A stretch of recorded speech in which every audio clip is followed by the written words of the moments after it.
ఎదుగుదల అన్నది ఎందుకు అవసరము, ఎందుకంత ఇంపార్టెంటు అన్నది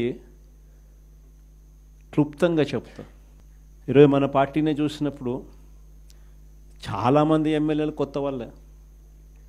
మన పార్టీ వచ్చినప్పుడే 2011లో మన పార్టీ మనం స్థాపించిన పరిస్థితుల మధ్యలో గమనిస్తే,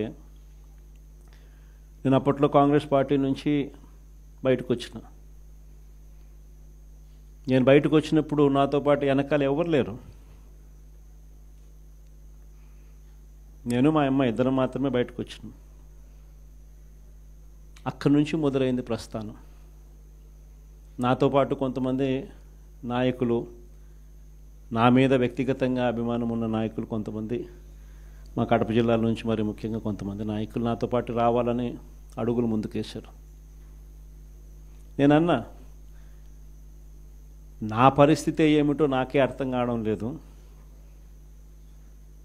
అందరూ అంటా ఉన్నారు, కేంద్రంలో కాంగ్రెస్ పార్టీతో ఢీకొంటా ఉన్నావు, రాష్ట్రంలో ముఖ్యమంత్రితో ఢీకొంటా ఉన్నావు కాంగ్రెస్ పార్టీతో. ఇలాంటి పరిస్థితుల్లో నా పరిస్థితి అగమ్య గోచరంగా ఉన్నప్పుడు నేను మిమ్మల్ని నాతో పాటు రమ్మని చెప్పి నేను చెప్పలేను.